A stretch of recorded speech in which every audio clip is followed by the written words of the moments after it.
Hi guys, welcome to another Elliott Wave concept. It's with Michaels as always, and this is another weekly market overview. So welcome guys. For this week's weekly overview, we're looking at trading week from the 23rd of January. Alright, so let's wrap this up quickly as soon as possible, and let me first welcome you guys to this channel. If you're new to this channel, I recommend that you subscribe and also smash on that notification bell on this channel so you'll be getting all the informations whenever I post content such as this one. Alright, so what did we speak about last week? Last week I did share with you guys also back in the channel that what I want to be seeing is DXY failing or DXY actually falling, and that also means that we're going to be expecting that USD is going to fall as well. All right, so what I mean by falling here is we did look at some Fibonacci retracement levels and where areas the areas that price have spiked through without any pause. Okay, so let me share with you, for those of you that did not follow up this video right here, let me quickly share this with you first. And this was what we were talking about here, that we didn't expect that our wave 5 could have been complete at this extreme here, so that we do not know. But looking at this, and we looked at certain Fibonacci areas here where price would most likely halt or slow down inside of. Okay, so we looked at the 38.2 when price spiked through the 38.2. Let me just zoom in a little bit so you can see what I'm talking about with this. Okay, so this was on a weekly scale, and we did see a very strong rejection of the 38.2 after price broke below that zone here. Okay, so price broke below with these few candles here, and then we tested that area there, and I knew that price definitely have no reasons to stay around that area, that whatever is going to be happening, that we're looking at price continuing to fall into maybe the 61.8 Fibonacci retracement area of the swing. Okay, so with that, let's quickly take a look last week what I did speak about. This is also my channel here, and let's look at what we spoke about and the entries which I gave out last week and how it's actually faring. Okay, so let's look at it. We did speak about AUDUSD and other currency pairs, but this here we did give a trade call here. You prepare to take this trade here.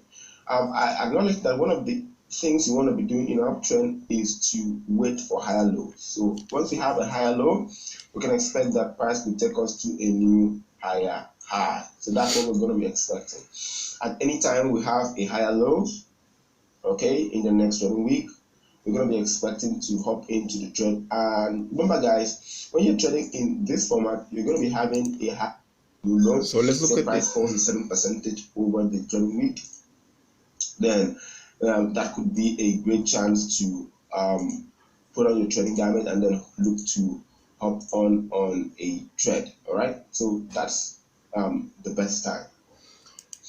Okay, so that was a trade call or signal we actually posted last week on my pre-market analysis last week, and let's look at how it's currently faring at the moment. So currently we're looking at it profitable, and it's also a good position here. So we did see a drop on the week. Okay, we did see a drop on the week, a certain percentage on the week, which I did speak about. Let's look at that percentage there, and we actually were expecting about 1.81% around area. Then we had up to 2.13, but actually we did have a stop loss somewhere around the 0.6846 territory. Okay, so it's a nice position to be, and we're going to expect that this could also continue further upside in the new trading week in the bid to find a new higher high. All right, so if you took that trade with us, what I would recommend you to do for this set of position here, I most oftentimes love to put up trail stops. Okay,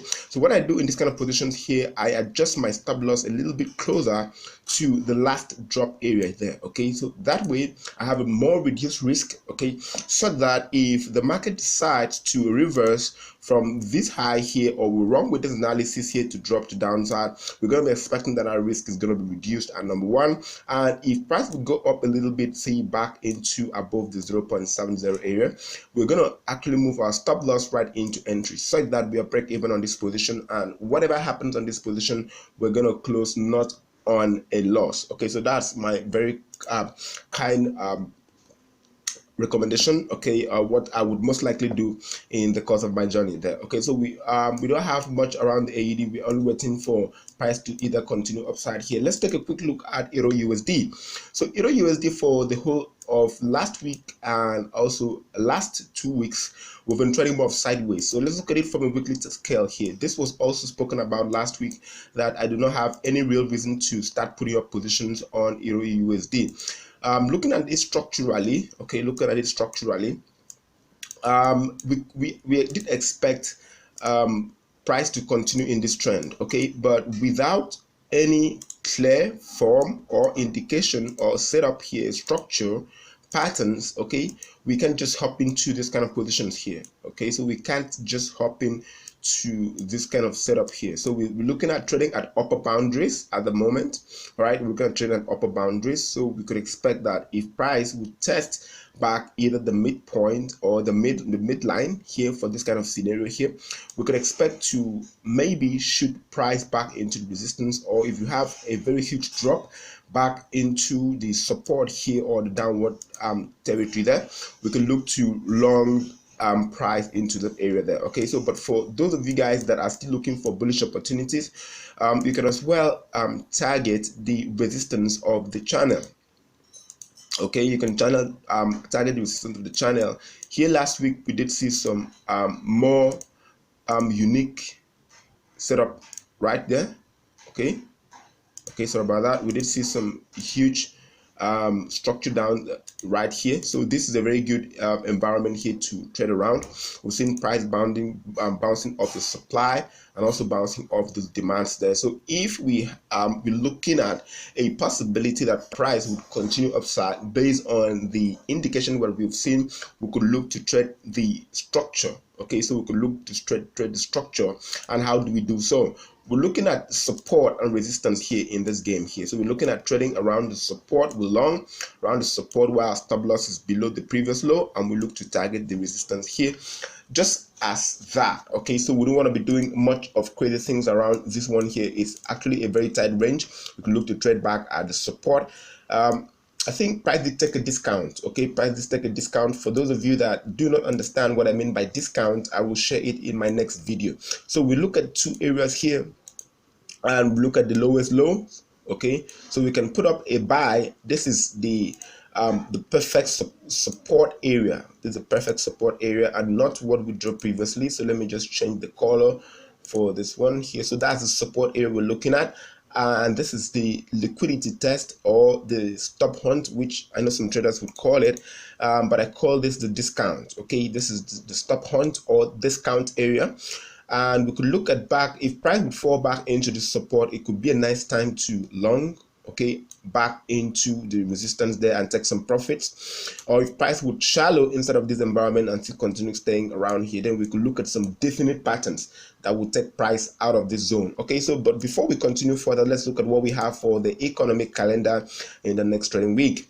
Okay, so in the economic calendar here on Tuesday is when we're having the red news. So that's when we have the flash manufacturing PMI and also the flash services PMI.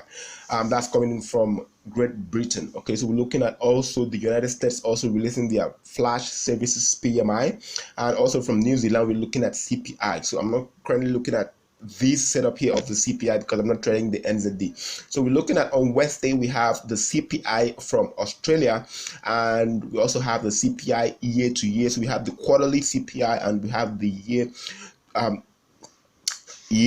of year or the year for year release here. So here is when I'm going to be looking to take advantage, and I just hope that this could also further continue pushing the AUD upside into our new higher high area there. So looking at the next one, we're having the card monetary policy report and also the monetary statements from Canada. That's coming in on Wednesday the 25th of January, and that just after that we have by 5 p.m. we have the Bank of Canada press release. Okay, so that's I think that's all for the major news on Wednesday. And on Thursday we have the advanced GDP for the quarter, the first quarter of the year.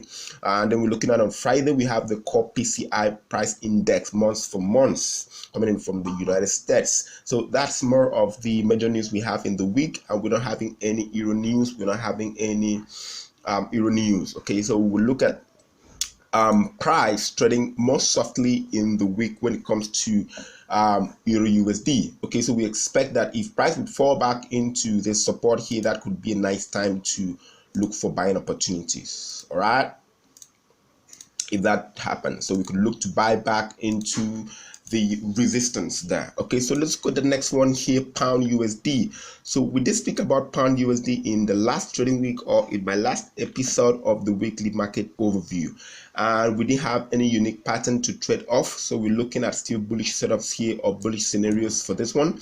And maybe, just maybe, if price would expand of some sort, maybe around this area here, if price would expand, okay, creating some bit of structure. I believe you guys understand what I mean by those kind of expansions, which I'm looking at seeing. If price would create an expansion, maybe a huge support area there, we could look to maybe target those key environments of the support, and then expect that there could be a continuation to the upside for this kind of scenario here. Okay, so we could do that, expecting that to play out nicely. And once that happens, I think that would be a nice time to look for buying opportunities with the right risks to reward, and you're going to expect that that could also continue further. One of the things I oftentimes recommend is, if the risk to reward makes the most sense, take it. It's a trade. If it doesn't make the most sense, leave it. It's not a trade, irrespective of how nicely positioned those setups are. Let's look at the next one here, USD Mexican peso, and we're still looking at further continuing downside for USD Mexican peso. Okay, so for USD Mexican peso, I think there could be further downside possibilities. Looking at this, if I'm going to just adjust a little bit, okay, I'm just going to adjust a little bit, and I'm going to make this sub minute. Okay, I don't want to see those parentheses there. So what is going on here? I think there could be still further downward movement for USDMXN. So if you're looking to continue trading the USDMXN, this is what I think of the USDMXN. We are more of in a downward channel here, and looking at left, because left is where you want to look at when you're making your trend decision here. And let's look at this huge territory here. I think this huge territory here could be one of the areas which I've spoke about before with you guys. It's the expansion area here. Okay, so it's the expansion area or the fail to drop. Many times in the market, you could see market move in an uptrend like this, drop one more time, and then create a formation. I think I made a mistake with that I'm drawing there. Let me just take this off first, and then you see a market move up in this formation, and then drop down hugely, and then create some sort of patterns like this, and then continue upside.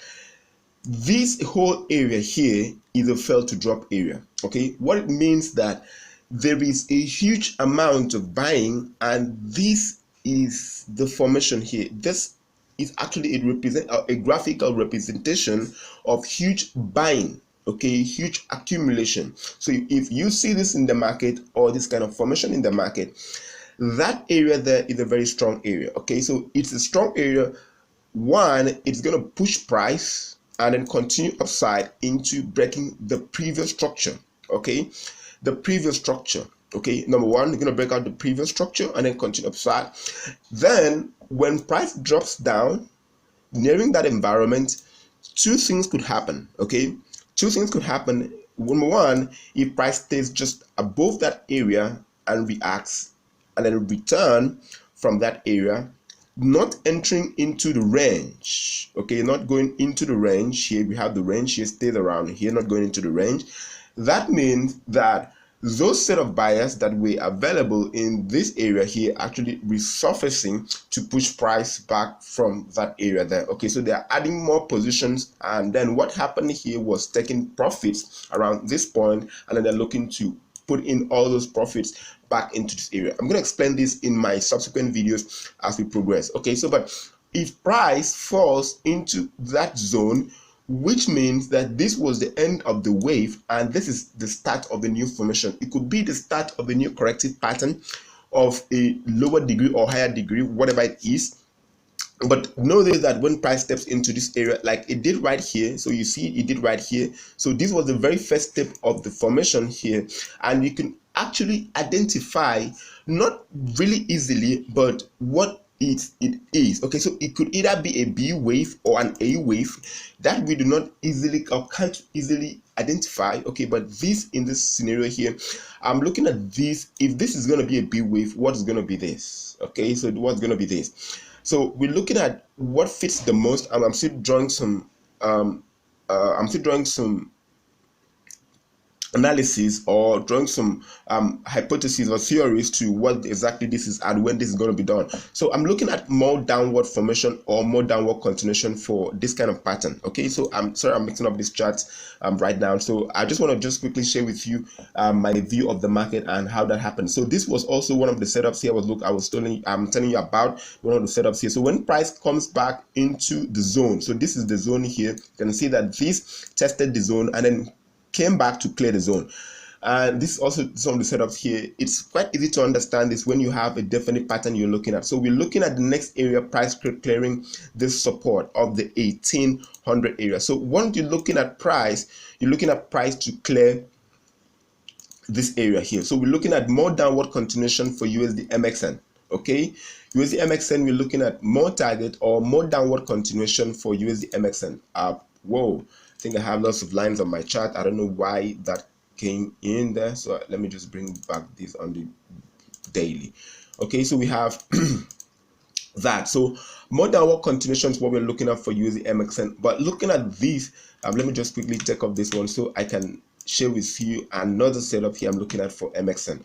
Okay, so for MXN here, I'm looking at a completion of one pattern. Okay, so we can look at completion of one pattern, what this really is. So we have a 5-week move down for MXN. We have a 1, we have a 2 expanded structure, 2, and we have a 3.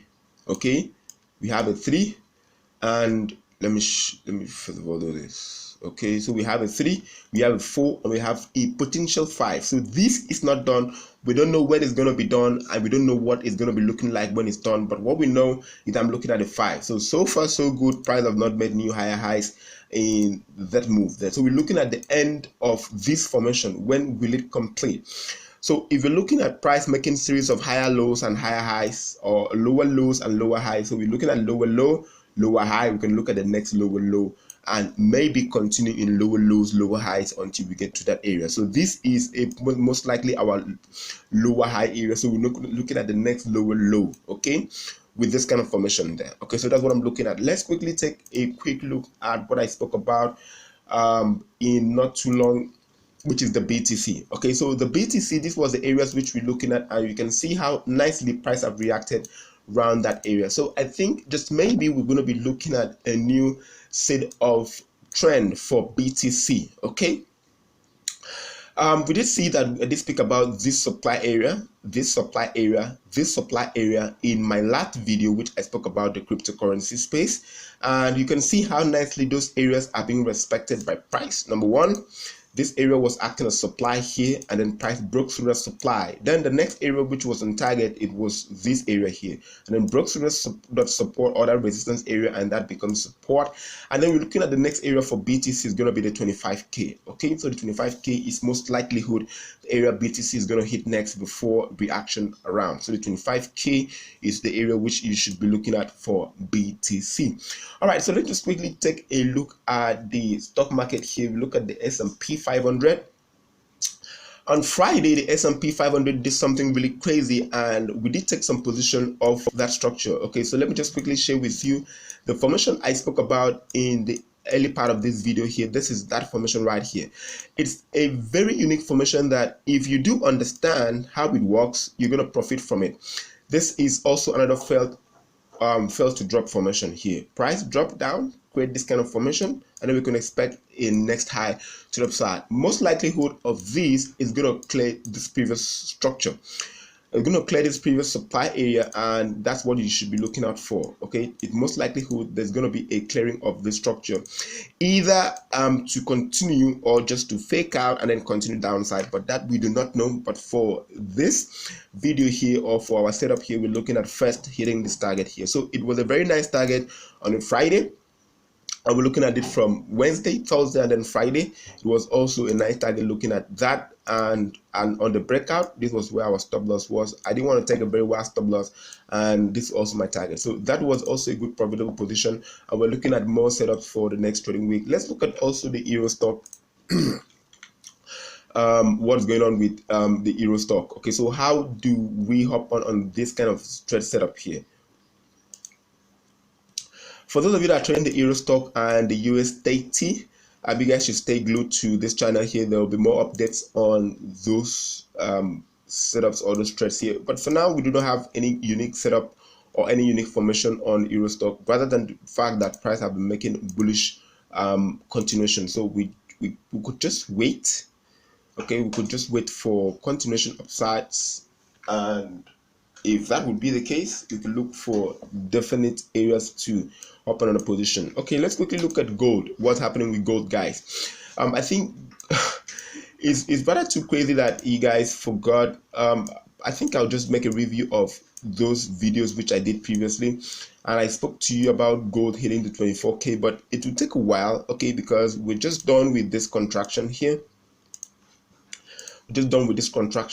And if you could check my previous videos right from 2022, right from July, which I did start speaking about the end of this wave and the breakout. So this breakout here is what we're looking at. We're going to be looking at possible bullish continuations all over the place. Bullish continuations, okay, all over the place. For those of you that got into nice position and still holding on these positions, congratulations to you guys. You guys are real gurus, real legends. Okay, you can hold on to markets. Okay, so for gold, we do not have any unique or definite structure, but if price would do this, I think we could have another intraday structure or scalping formation. If price does this, I think this could be the best time to look for the next buying opportunities, with the potential that this could create a structure such as this. Okay, so we're looking at a flat formation, and this could be a running flat, or we could look at an expanded flat. Okay, that price goes below this area there. So you wait for those definite patterns to complete. Okay, so how do you do that? Sometimes we could test those patterns or those areas or possible completion areas, and it do not work. That's why I recommend that trading involves weight loss, and if you do not reduce your risk by using your stop loss, you're going to lose more than your equity. So those times, what we do first is that we look at 61.8 of those structures, and we take a trade, and off the 78 point we can hop off, and then we look at support back. If price will hit back the support, then we could look to continue upside those events. All right, so let me just wrap up this session. Subscribe if you have not subscribed to this channel, and please leave a thumbs up for this video. It's going to help in the algorithm. And also, please, if you have a question, do share it in the comment section, and support you guy here. It's Green Michael as always. I'll be back with more educational videos in the week. See you next time. I love you guys.